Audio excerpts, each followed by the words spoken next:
The X Zone Radio Show is heard on radio broadcast affiliates worldwide, including AM 580 CFRA in Ottawa, Ontario, Canada. WPUL AM 1590 in Daytona Beach, Florida. KOHI AM 1610 in St. Helens, Oregon. KHRO AM 1150 in El Paso, Texas. And for more information on becoming a professional broadcast affiliate of the X Zone Radio Show, visit www.xzbn.net or call toll-free worldwide 1-800-610-7035.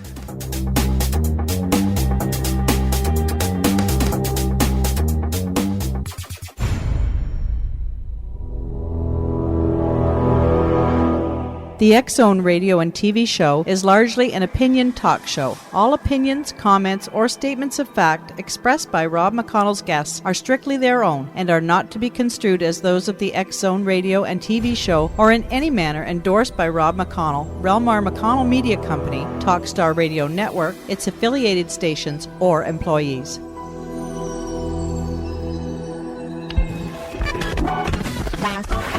All Hit Radio.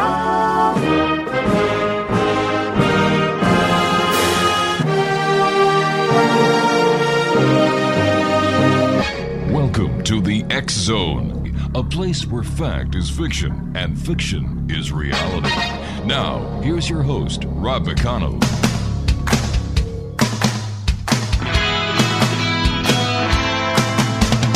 You doing that thing you do, breaking my heart into a million pieces, like you always do.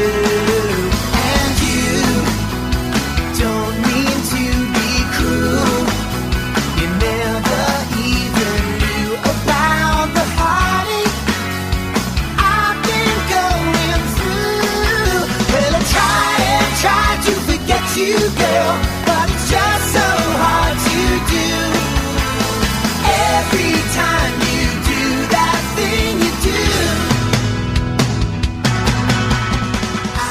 And welcome to the X Zone, everyone. My name is Rob McConnell. For the next 4 hours, I'm your host and your guide as together we cross the time-space continuum to this place that I call the X Zone. It's a place where people dare to believe and dare to be heard. It's a place where fact is fiction and fiction is reality. And the X Zone comes to you Monday through Friday from 10 p.m. Eastern until 2 a.m. Eastern on the Talkstar Radio Network, X Zone Broadcast Network, UK High Definition Radio, Starstream Cable, and on xzoneradiotv.com and xzonetv.com. If you'd like to give us a call toll-free worldwide, 1-800-610-7035. Email xzone@xzoneradiotv.com. On MSN Messenger, xzoneradiotv@hotmail.com. And our website, www.xzoneradiotv.com. My first guest tonight, X Zone Nation, is Marilou TRASK-CURTIN. And she is a published author. She has a brand new memoir out entitled In My Grandfather's House, A Catskill Journey. It chronicles her life growing up in, Oneonta, New York. Her husband and her friend Marilou still reside in the house that her grandfather built in 1923. The book is available on Amazon.com. And she is also a playwright and screenwriter. 2 of her screenplays have been placed highly in contest. One of these, A Tale of Angelic Intervention, Lisa's Angels, was a finalist in the Screenplay Festival Competition. And she is presently working on a biography with input from Emmy and Tony Award-winning actor Hal Holbrook, as well as several paranormal fiction and nonfiction books. And Marilou, welcome to the X Zone. Well, thank you. It's wonderful to be here. Tell me, where did your love for the paranormal come from? Well, it came from my grandfather originally, the old Irishman who was a grave digger in Ireland, and used to regale me with tales of digging up the bodies to replace them with other ones and seeing ghosts in the swamps on the way home at night. So I guess that was the groundwork for the work that you do now. Yes, it is. All right, you and I have to take a 2-minute commercial break. Please stand by. Our X Zone Nation, our guest this hour is Marilou TRASK-CURTIN. And we're going to be talking to her about communication with the other side, angelic intervention, and much more. Her latest book, In My Grandfather's House, A Catskill Journey, is available on Amazon.com and from her publisher, ProStar Publications. 1-800-610-7035, worldwide toll-free. Email xzone@xzoneradiotv.com. On MSN Messenger, xzoneradiotv@hotmail.com. And our main website, www.xzoneradiotv.com. And if you'd like to listen to the X Zone Radio Show 24 hours a day, 7 days a week, 365 days of the year, then boy, do I have a treat for you. Just go to www.xzonetv.com. That's www.xzonetv.com. And if you'd like to get a complimentary copy of the July 2010 X Chronicles newspaper, send an email to xzone@xzoneradiotv.com, and I will be more than happy to send you the link to the newspaper with the compliments of our many fine advertisers. I'll be back on the other side of this 2-minute commercial break as we continue from our studios in Hamilton, Ontario, Canada, here in the X Zone with yours truly, Rob McConnell. Don't go away.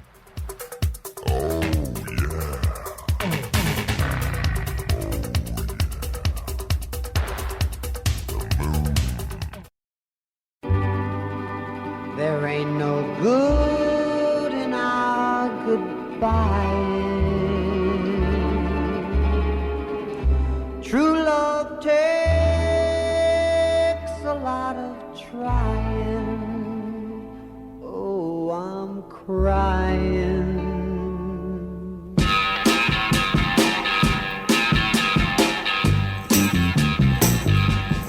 Let's hang on to what we got. Don't let go, girl, we got a lot of love between us. Hang on, hang on, hang on to what we got. Marilou TRASK-CURTIN is our guest this hour. Marilou is the author of In My Grandfather's House, a Catskill Journal. And what happened to cause you to be able to communicate with the other side? Well, about the age of almost 4, I like to say, I contracted pneumonia and was taken to a local hospital, and I was put into a bed with an oxygen tent, and then the magic started to happen. What kind of magic? Well, just before I lapsed into unconsciousness, I remember seeing a golden, sort of a glowing light that hovered just outside the plastic tent. And the light, I remember the light didn't hurt my eyes, and it just emitted total loving feelings to me, and I knew it was there to protect me. The being in the light spoke always in my mind. You never needed words to speak with. And that stayed, and then later, a little girl that I remember was dressed in an outfit that was from another time and place. She had long blonde hair done in curls, and she had really pretty blue eyes. And she told me in my mind that her name was Emmy. And she really wanted me to take her hand and come play with her, where she showed me these children playing they were playing tag in this beautiful meadow. I remember watching them, but I refused to take her hand because something told me that if I did, I wouldn't be alive anymore. The angel being, which I knew from my religious upbringing at the time, stayed with me until I just woke up one day. And when the nurse came to check on me, I watched this light drift up into the corner of the hallway where my bed was. And it whispered in my mind, "You'll be all right now." And then it vanished. The light, was it an angel? Yes, I know. Yes, because I was raised a Catholic, and angels were very prominent in our religion when I was growing up. And I always knew that angels were beings of light. But even as young as 4, I knew that this was a protection, that it was there to watch over me. Could you tell us about any other communication that you've had over the years with the other side? Well, I've had a lot of communication with the other side. I remember a few months after I was back home from the hospital, my grandparents took me to my first funeral. The woman who had passed away had been a friend of my grandparents. I didn't remember her, But during the funeral mass, I remember looking up and seeing this really nice old lady standing by this big box that was near the front of the church. And, of course, that was the casket, but I did not know that at the time. The woman waved at me, and I just waved back to her very carefully. I remember I was able to see right through her to the altar, and I also remember she had on a blue dress. She started crying and reached out toward the people sitting in the front pews, but they didn't see her at all.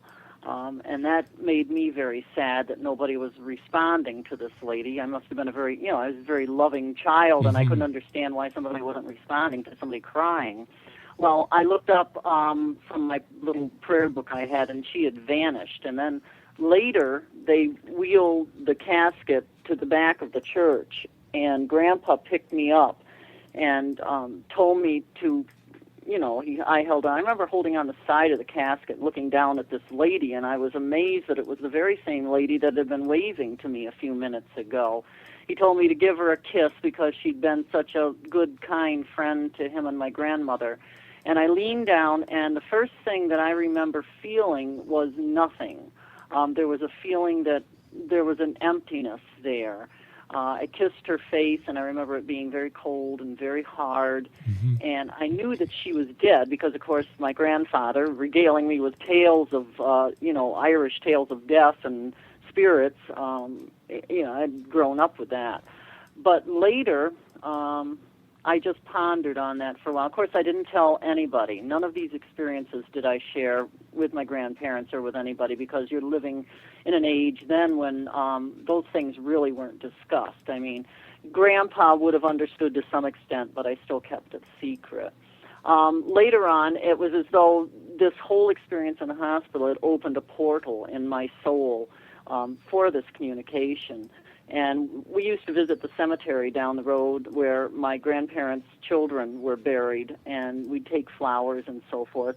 And I had my next encounter on Memorial Day of that year with the ghost of a little girl who was standing by her tombstone and talked to me in her mind about her death, which I later found out she had drowned in the river near my home here. And then no more than another few months passed, and we had an upstairs in the house that I was not allowed to go into. But one day, I sort of snuck upstairs, and there was a little boy up there. I could, again, see through this little boy. And he told me his name was Edward and that he used to live here. And, of course, I then knew who he was because my grandparents had told me about their son, Edward Jr., who had been hit by a car in front of the house here in 1935 and died of his injuries. Edward and I played. I remember he always liked to play word association games. He would make a sound like a cat and say, "Tell me what that is," and I would say cat. But all this happened upstairs and in my mind, and to my way of thinking, strangely enough, there was nothing odd or unusual to me to be mind talking with this little boy. There was nothing scary. There were no cold spots. There was nothing. There was just a warming, loving presence. No, this Edward is actually your uncle, right? Right. Well, my grandparents, he would have been my uncle. My mother was adopted by my grandparents, and I grew up in the house with them after she went away to nursing school. But he would have been my uncle, yes. Yeah. So, how long did you have this secret rendezvous with your uncle? Well, it took about when I was 6 and a half. He came one day and actually showed me there was a little door in the closet, a little wall upstairs, and there was a little closet that ran along the length of the back of the house, just a crawl space. And he told me to go to this little door and reach in, and I'd find something there that had belonged to him. Well, I did as he said. I opened this little door, and the wallpaper crinkled and rattled, and I reached in, and I found this metal airplane. It was, a biplane, and I took it out, and he said, you you play with that. I have to go now. I can't come here anymore. And he cautioned me at that time, do not tell my mother, grandmother, about my visits because it will make her just terribly sad. And he was just gone. That was the end of Edward. He wasn't upstairs anymore and so forth. I remember coming downstairs with the airplane and trying to hide it, but my grandmother saw it and asked me, "Where did you get that?" And I said, "I just found it upstairs, Grandma." And I ran out the door to the swing that was on the tree, and I looked up into the upstairs window, and I saw Junior looking down at me and smiling, and because I was playing with the airplane then, and that was the end of Junior at that point. What other encounters have you had? It seems as if you are a very gifted lady. Well, thank you. I didn't think so, when I was young, because it seemed to set me apart a little bit from others. And, of course, once again, you couldn't share this with anybody. So it was all secretive. Other interventions, of course, I'd really get into are the angelic ones, which were incredible, absolutely incredible. Of course, the first visitation, I already mentioned. Yes, in the hospital, yeah. Right. The next happened when I was 16 years old, and I was in my bedroom, which was also my grandparents' bedroom, because they kept me close to them. I suffered from asthma from right about the age of 5 onward to 16. And I remember this one night when I was 16, I was in my bed, and I hadn't slept in 2 days. I'd been struggling for breath for 2 whole days, and I was exhausted. And it was evening time, and I could hear Grandma and Grandpa out in the kitchen having their nightly cup of tea and talking. And thankfully, Grandpa had fixed back on the bed that slanted so I could sleep sitting up. There's no laying down when you have asthma because there just wasn't. And this was in the days before the major inhalers and all the things they have now. So it was really, really bad. I did recall leaning back and trying to get some sleep. And then all of a sudden the bedroom filled up with the golden glow again.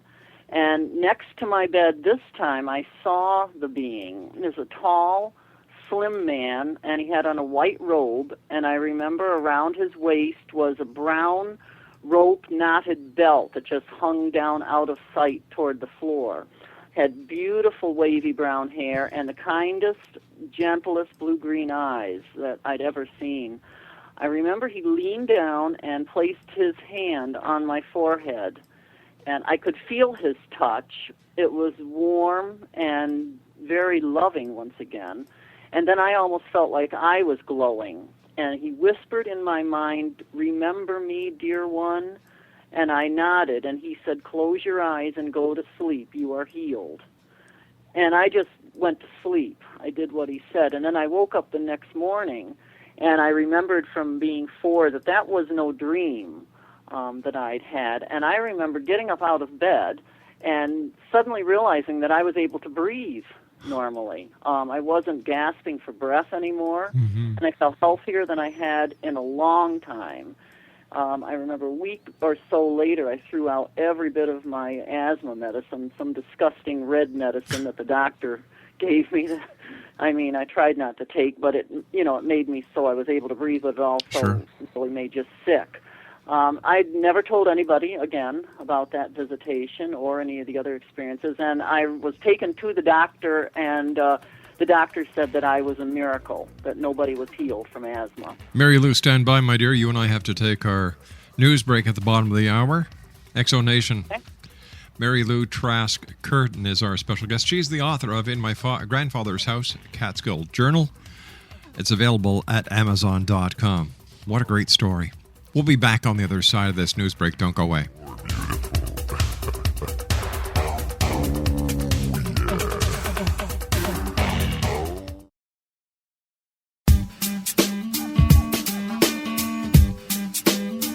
You're listening to the X Zone Radio Show, live and around the world on the Talkstar Radio Network. X-Zone Broadcast Network, UK High Definition Radio, Euro High Definition Radio, and Star Cable. Our toll-free telephone number worldwide is 1-800-610-7035. Our email address, xzone@xzoneradiotv.com. On MSN Messenger, xzoneradiotv@hotmail.com. And our website, www.xzoneradiotv.com. I believe it's meant to be, darling. I watch you.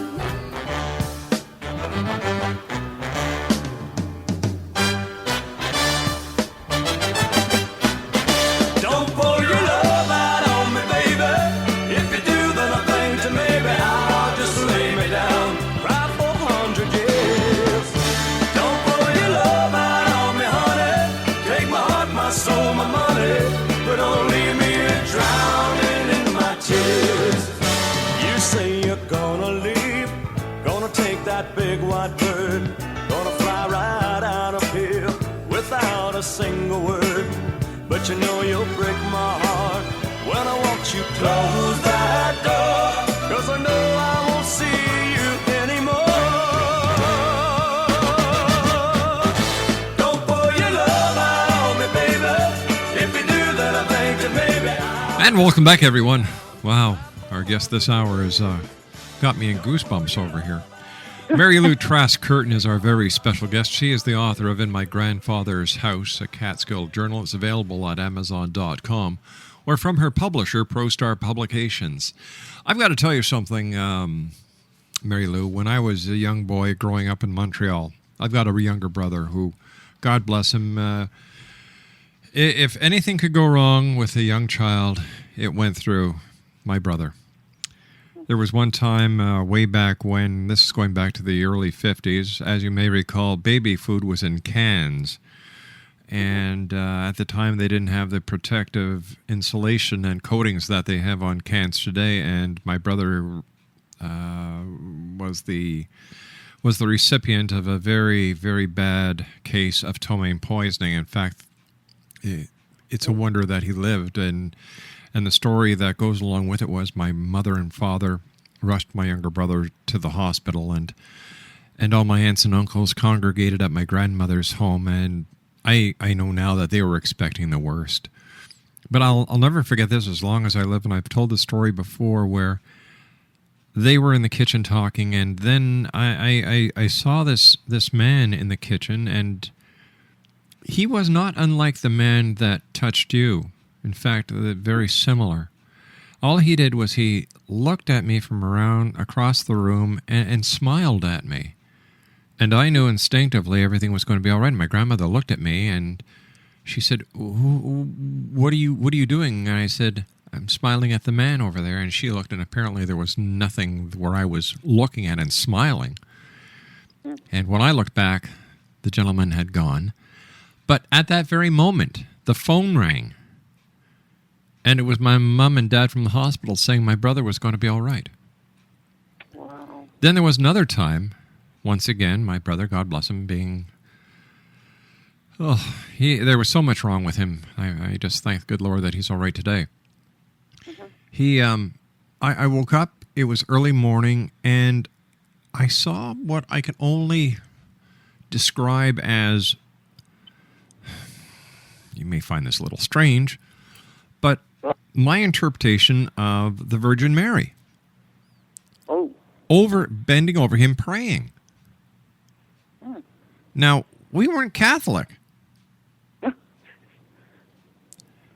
I told my grandmother this, who was a very knowledgeable person, and she said that was his guardian angel, watching over him. Wow. But you told, though, see? Yeah. I kept all...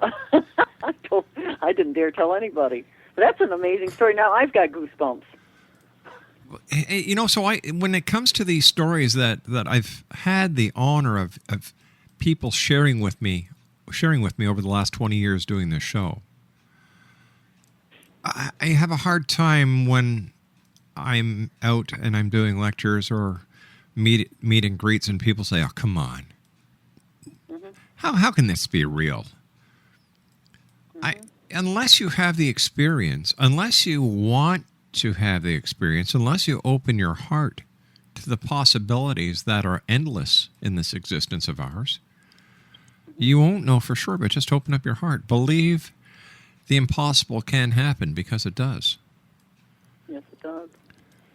How did you, when did you first open up and share these wonderful experiences with other people? Well, it wasn't until, I think recently, actually, because you now have such a proliferation of shows on television.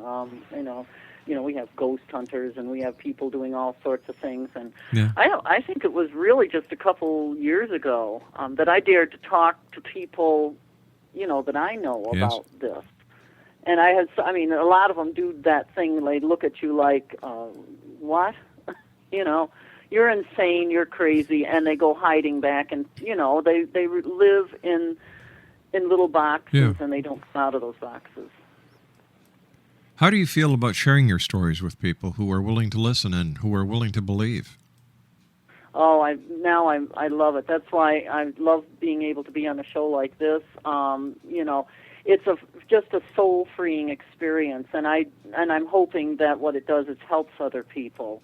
Like you said, that you're not alone. Yeah. And that there is so much more to this existence than we see with our, few senses that we have. There is something beyond the normal, paranormal. There is something more. And I'm living proof of it. And, you are, and millions of others, That's right. too. We are no longer the silent majority. No, and that's good. It's great. It's a wonderful thing. It is great. Let me ask you something. Do you believe in reincarnation? Oh, yes. I do, and that's something that didn't come to me until, I say life falls into certain areas where, you meet the people that you need to meet to have the experiences that you are going to have. And I came upon reincarnation back in the early 80s. I met a woman at my work, actually, who looked at me and started talking about being an old soul and so forth and so on. And then after that, I started to have the most vivid dreams, dreams of places with beautiful gardens and pyramids and loving people. And it was I did not know the name of this place, but anyways, at the time, simultaneously, I had decided that I had needed to go to a counselor at one point because I was having some issues with my mother and things of that nature that I needed to iron out. So I went to a local establishment, and I went into this room and talked to this man, and I don't know how we did, but somehow the conversation segued away from whatever I needed the counseling for. That became secondary. The thing that we started talking about was, his ghostly experiences he'd had and so forth, and I was totally amazed at that. And then he said, I would like you to come to my office because, and I'll never forget his words to me, no one comes to me by mistake, Marilou. And I didn't quite know what that meant until I got to his office and I sat down on the couch, and he said, I want to talk to you about your way back past. And I didn't understand again what he was talking about. He said, reincarnation, Marilou, past lives. We can't all get it right in one lifetime. There is no way we can do it. Now, of course, in my mind, being the fine, upstanding Catholic girl, we weren't taught to believe in this stuff. Right. This was way outside the realm of anything I had ever dealt with. And he said, listen, I know that you're an old soul. Now, that's the second time I've heard that in about a month's time. And he said, and I would dearly love to do a regression session with you.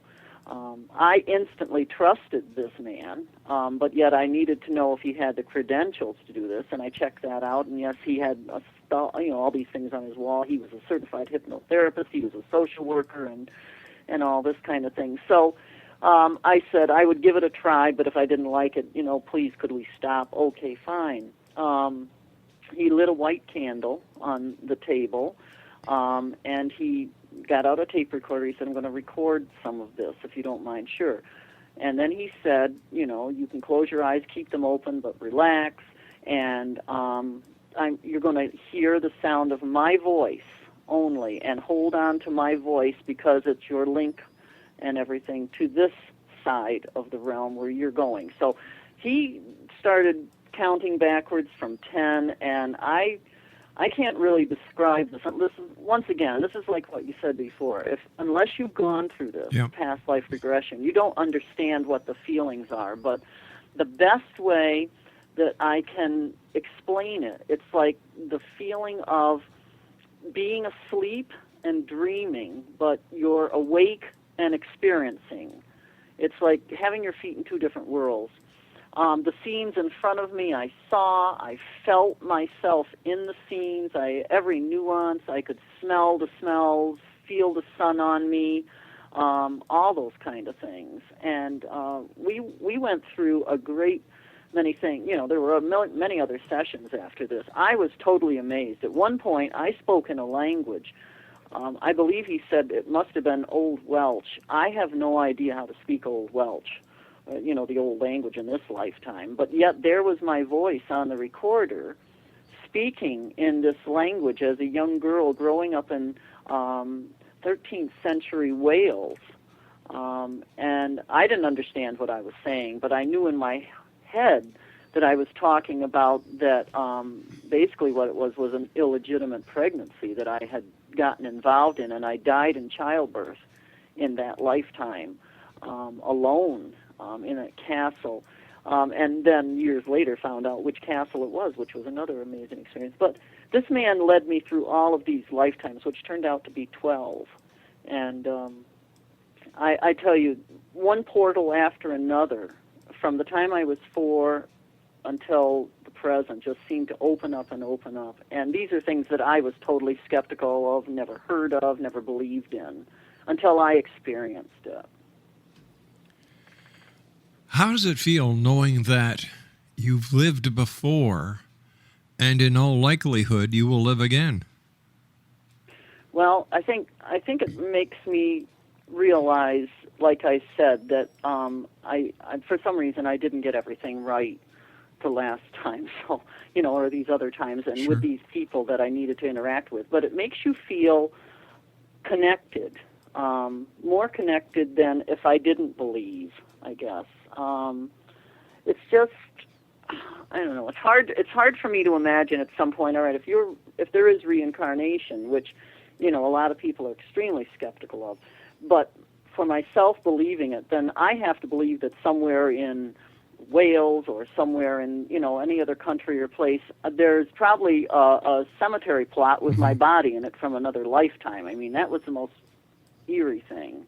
But yet to feel a connection and to know that you come back each time to learn lessons and to re-meet the people that you've had problems with, re-meet the people that you've loved, and everything. It's just a beautiful continuity, and I'm at peace with that.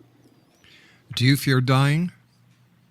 No, you don't feel, no. With the experiences I've had, that's one of the messages I've always wanted to get out, and one of the things that happened in another near-death experience I had. But when you come back from, like, the pneumonia thing, or I had a near-death experience in a car accident and my angel came back again, you realize that death is just a transition. Birth was a transition to get to the earthly plane. Death is just another transition. So no, you have no fear. I often use the example of death being a metamorphosis, like the caterpillar entering the cocoon. And we come out as a whole spirit. Right, and that whole spirit comes from the experiences and the hardships and the joys and the love and everything else that we accumulate through every lifetime. At least, that's what I feel for myself. And when you are totally done with your lessons, you get to go to that beautiful place, which, as I said, there was that other near-death experience I keep going back to in the car accident, where I went to heaven and was taken by my angel to heaven and came back with knowledge and understanding that everything is there. The most beautiful thing of all of it, Rob, is that love never dies. The love that you experienced in any lifetime or this one, anything, never dies. Even your pets. when I went on the other side after that and my brief journey there, all my pets were there too, which was amazing. So Tell me, did you want to come back? No, I did not want to come No back way. from that. I really quickly, my angel took me to the other side, flew through this thing into this beautiful, once again, a meadow. So I'm assuming a meadow means something to me, a sunlit summer meadow. But all my friends, my family, my grandparents, my pets, everybody mind communicates. There is no talking, as I said. And my angel said, when I said I want to stay, I wanted to go hug my grandmother and my grandfather and my cats and my dogs. And the angel stopped me and put his hand on my shoulder, and my mind said, no, you can't touch them, and they can't touch you. You have to leave. You have a lot of other things to do. You have to teach. You have to let people know about this place. And, I was crying. I was sobbing because, my grandparents were there in the meadow, seated in chairs, and I couldn't get to them. It was like a wall. But around that meadow was that golden light, and that light was full of just unconditional love and peace and beauty. And all these people that had passed, some of them had been older, they looked, I would say their ages were no more than 35 or 40. Marilou, stand by, my dear. You and I have to take our final break. Exonation, Marilou TRASK-CURTIN is our special guest. Her book is entitled In My Grandfather's House, a Catskill Journal. It's available on Amazon.com and from her publisher, ProStar Publications. We'll be back on the other side of this break. Don't go away.